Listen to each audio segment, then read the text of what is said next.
ગામ મોટી ખડોલ મહુદ્યા, ડાકોર રોડ.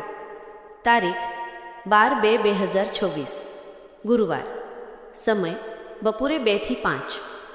ભારત દેશની રક્ષા માટે ઓપરેશન સિંદૂર દરમિયાન શહીદ થનાર રાજસ્થાનના વીર સપૂત જવાન વીર શહીદ સુરેન્દ્રકુમાર મોગા રાજસ્થાનના ઝુંઝુનુ જિલ્લાના મંડવા તહેસીલમાં આવેલા મહારાદાસી ગામના વતની હતા.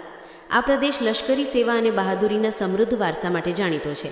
એક નમ્ર છતાં દેશભક્ત પરિવારમાં જન્મેલા તેઓ શ્રીમતી નાનુ દેવીના પુત્ર હતા. રાષ્ટ્રની સેવા કરવાની તેમની પ્રેરણા તેમના સ્વર્ગસ્થ પિતા પાસેથી મળી હતી, જેમણે સેન્ટ્રલ રિઝર્વ પોલીસ ફોર્સ એટલે કે CRPFમાં માનપૂર્વક સેવા આપી હતી. શિસ્ત, હિંમત અને સેવાના મૂલ્યો તેમનામાં નાનપણથી જ ઊંડાણપૂર્વક સ્થાયી થયા હતા. તેમના પરિવારની રાષ્ટ્રીય સેવાની પરંપરાને આગળ વધારવા માટે દ્રઢ નિશ્ચયી સાર્જન્ટ સુરેન્દ્રકુમાર મોગા વર્ષ 2010માં ભારતીય વાયુસેનામાં જોડાયા. તેમની સખત મહેનત, પ્રામાણિકતા અને પ્રતિબદ્ધતા દ્વારા તેમણે એક સમર્પિત અને સક્ષમ વાયુસેના તરીકે પ્રતિષ્ઠા મેળવી. તેઓ તબીબી સહાયક તરીકે નિષ્ણાત હતા, એક એવી ભૂમિકા જેણે તેમને વાયુસેનાની જીવનરક્ષક સહાયક પ્રણાલીના હૃદયમાં મૂક્યા. આ પદ પર તેઓ ફક્ત નિયમિત તબીબી સહાય માટે જ નહીં, પરંતુ કટોકટી અને યુદ્ધના આઘાતને સંભાળવા માટે પણ જવાબદાર હતા, ઘણીવાર તીવ્ર દબાણ અને ઉચ્ચ જોખમવાળા વિસ્તારોમાં. થોડા વર્ષો સુધી દળોમાં સેવા આપ્યા પછી તેમણે શ્રીમતી સીમા સાથે લગ્ન કર્યા. પાછળથી આ દંપતીને 2 બાળકોનો આશીર્વાદ મળ્યો, વર્તિકા નામની પુત્રી અને દક્ષ નામનો પુત્ર. ઓપરેશન સિંદૂર 7/10/2025. 2025માં ભારતીય વાયુસેનાના સમર્પિત હવાઈ યોદ્ધા સાર્જન્ટ સુરેન્દ્રકુમાર મોગા ઉધમપુર શહેરથી લગભગ 5 કિલોમીટર પૂર્વમાં સ્થિત 39 વિંગમાં સેવા આપી રહ્યા હતા. મૂળ રૂપે તે 39 FBSU હતું, જે 1 એપ્રિલ 1976ના રોજ ઊભું કરવામાં આવ્યું હતું. તેને 1 એપ્રિલ 1985ના રોજ 39 વિંગ તરીકે ફરીથી રીડિઝાઇન કરવામાં આવ્યું હતું. આ કાર્યકારી રીતે મહત્વપૂર્ણ વિંગના ભાગરૂપે સાર્જન્ટ મોગાએ તબીબી સહાયકની ભૂમિકામાં સેવા આપી હતી, જે ખૂબ જ મહત્વપૂર્ણ ભૂમિકા હતી. વાયુસેનામાં તબીબી સહાયકો ફક્ત વાયુ યોદ્ધાઓ અને સહાયક સ્ટાફને આરોગ્ય સંભાળ સેવાઓ પહોંચાડવા માટે જ નહીં, પરંતુ લશ્કરી તૈનાતી, લડાઈ, કટોકટી અને કુદરતી આપત્તિઓ દરમિયાન પણ ફ્રન્ટલાઇન ભૂમિકા ભજવે છે. તેમને દબાણ હેઠળ, ઘણીવાર કઠોર ભૂપ્રદેશ અથવા હઠીલી પરિસ્થિતિઓમાં મહત્વપૂર્ણ તબીબી કાર્યો કરવાની તાલીમ આપવામાં આવે છે.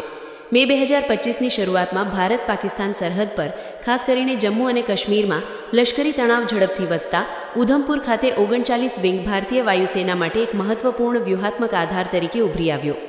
IAFના વ્યાપક ઓપરેશનલ પુનર્ગઠનના ભાગરૂપે વિંગને પ્રદેશમાં વધતા જોખમોને સામનો કરવા માટે હવા સંરક્ષણ, દેખરેખ, લોજિસ્ટિક્સ અને કટોકટી તબીબી સહાય સહિત એકીકૃત સહાય પૂરી પાડવાનું કાર્ય સોંપવામાં આવ્યું હતું. 10 મે 2025ના રોજ સાર્જન્ટ સુરેન્દ્રકુમાર મોગા અને તેમના સાથીઓ આંતરરાષ્ટ્રીય સરહદ IBની નજીક સ્થિત એક સંવેદનશીલ ક્ષેત્ર RSપુરા સેક્ટરમાં ફોરવર્ડ ડિપ્લોયડ કર્મચારીઓને મહત્વપૂર્ણ ઓપરેશનલ સપોર્ટ પૂરો પાડવા માટે સક્રિય હતા. આ વિસ્તારમાં પાકિસ્તાની દળો દ્વારા સરહદ પારથી હરવારે ગોળીબાર કરવામાં આવ્યો હતો, જેમાં લશ્કરી સ્થળો અને નાગરિક રહેઠાણો બંનેને નિશાન બનાવવામાં આવ્યા હતા. આ ઘટનાક્રમ 22 એપ્રિલના પહેલગામના થયેલા આતંકવાદી હુમલાના બદલામાં 7 મે 2025ના રોજ ભારતીય સશસ્ત્ર દળો દ્વારા શરૂ કરવામાં આવેલા ઓપરેશન સિંદૂર પછી શરૂ થયો હતો. આ ઓપરેશનનો હેતુ પાકિસ્તાન અને પાકિસ્તાન કબજાકૃત કાશ્મીરમાં POKમાં સ્થિત આતંકવાદી માળખા એટલે કે ટ્રેનિંગ શિબિરો અને લોન્ચ પેડને તોડી નાખવાનો હતો. જવાબમાં પાકિસ્તાની દળોએ નિયંત્રણ રેખા એટલે કે LOC પર ઉશ્કેરણી વિના ગોળીબાર શરૂ કર્યો, જેણે આ પ્રદેશમાં દુશ્મનીને વધુ તીવ્ર બનાવી. આ પ્રતિકૂળ વાતાવરણ વચ્ચે અને આવતા શેલ ફાયરના કથન ભયની સામે સાર્જન્ટ મોગાએ અનુકરણીય હિંમત અને નિસ્વાર્થ ભાવે પોતાની ફરજો બજાવી જમીન પરના પોતાના સાથી સૈનિકોને અડગ ટેકો આપ્યો. દુઃખદ વાત એ છે કે RSપુરા સેક્ટરમાં પાકિસ્તાની ગોળીબારના આવા એક રાઉન્ડ દરમિયાન સાર્જન્ટ મોગા ગંભીર રીતે ઘાયલ થયા. ફરજ દરમિયાન તેમણે પોતાની ઈજાઓથી મૃત્યુ પામ્યા, જે ફક્ત લડવૈયાઓ દ્વારા જ નહીં, પરંતુ પ્રતિકૂળ પરિસ્થિતિઓમાં લશ્કરી કાર્યવાહીને ટેકો આપતા અને ટકાવી રાખનારાઓ દ્વારા પણ ઉઠાવવામાં આવતા જોખમોની ગંભીર યાદ દેવડાવે છે. તેમનું સર્વોચ્ચ બલિદાન ભારતીય વાયુસેનાના મુખ્ય મૂલ્યો, સ્વસેવા, હિંમત અને ફરજ પ્રત્યેનું સમર્પણ દર્શાવે છે. સાર્જન્ટ મોગાએ 36 વર્ષની ઉંમરે પોતાનો જીવ આપ્યો. કોઈ સુરક્ષિત સુવિધામાં નહીં, પરંતુ સંઘર્ષની વચ્ચે પોતાના સાથીઓ સાથે ખભેથી ખભો મિલાવીને ઊભા રહ્યા, જીવન બચાવવા અને મિશનને સમર્થન આપવા કટિબદ્ધ હતા.